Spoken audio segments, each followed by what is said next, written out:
June 20వ తేదీ నుండి ప్రారంభమయ్యే ఇంగ్లాండ్ ఇండియా టెస్ట్ సిరీస్ కోసం ఆ రెండు జట్లతో పాటు రెండు జట్ల మాజీ ఆటగాళ్లు అలానే క్రికెట్ అభిమానులు కూడా ఎంతో ఆసక్తిగా ఎదురుచూస్తున్నారు.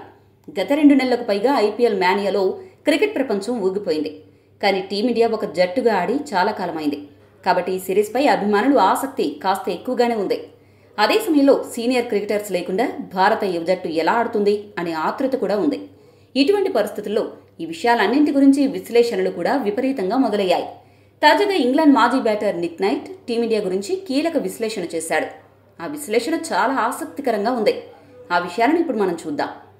నిక్ నైట్ ఏమన్నాడంటే, సీనియర్ క్రికెటర్స్ లేకుండా టీమిండియా యువ జట్టు ఇంగ్లాండ్ గడ్డపై అడుగుపెట్టింది. పేరుకు యువ జట్టు అయినా కూడా టీమిండియా యువ ఆటగాళ్లకు ఒత్తిడిలో ఎలా ఆడాలి అనే విషయంలో మంచి అవగాహన ఉంది. ఈ సిరీస్లో అవకాశాలను సద్వినియోగం చేసుకోవడానికి టీమిండియా ఆటగాళ్లు శక్తికి మించి కృషి చేశారు. అయితే ఇంగ్లాండ్ మాత్రం ఒక ప్లాన్తో టీమిండియాను అడ్డుకోవడానికి ప్రయత్నించే అవకాశం ఉంది. టీమిండియాకు ఇప్పుడు కెప్టెన్గా గిల్ వ్యవహరిస్తున్నాడు. ఎప్పుడైనా కెప్టెన్గా వ్యవహరించే వ్యక్తిపై ఒత్తిడి ఎక్కువగా ఉంటుంది.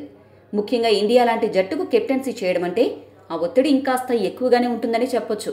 దీనికి తోడు ఇంగ్లాండ్ గడ్డపై గిల్కు ఘోరమైన ట్రాక్ రికార్డు ఉంది. ఇక్కడి పిచ్చులపై గిల్ గత పర్యటనలో దారుణంగా ఆడాడు. ఈ పరిస్థితుల్లో ఒకవైపు కెప్టెన్సీ బాధ్యతలు, మరోవైపు ఇంగ్లాండ్ గడ్డపై పరుగులు చేయాలనే తపన, ఈ రెండు కూడా గిల్ని ఒత్తిడిలోకి నెట్టేసే అవకాశం ఉంది. ఇటువంటి పరిస్థితుల్లో ఇంగ్లాండ్ జట్టు ఆటగాళ్లు మొదటగా గిల్ను టార్గెట్ చేసి అతన్ని త్వరగా అవుట్ చేసి టీమిండియాపై ఒత్తిడి పెంచే అవకాశాలు ఎక్కువగా కనిపిస్తున్నాయి అంటూ నిక్ నైట్ విశ్లేషించాడు. నిక్ నైట్ విశ్లేషణ సరైనదనే మీ అభిప్రాయాన్ని కామెంట్ సెక్షన్లో కామెంట్ చేయండి. మరిన్ని స్పోర్ట్స్ అప్డేట్స్ కోసం మా ఛానల్ను సబ్స్క్రైబ్ చేసుకోండి.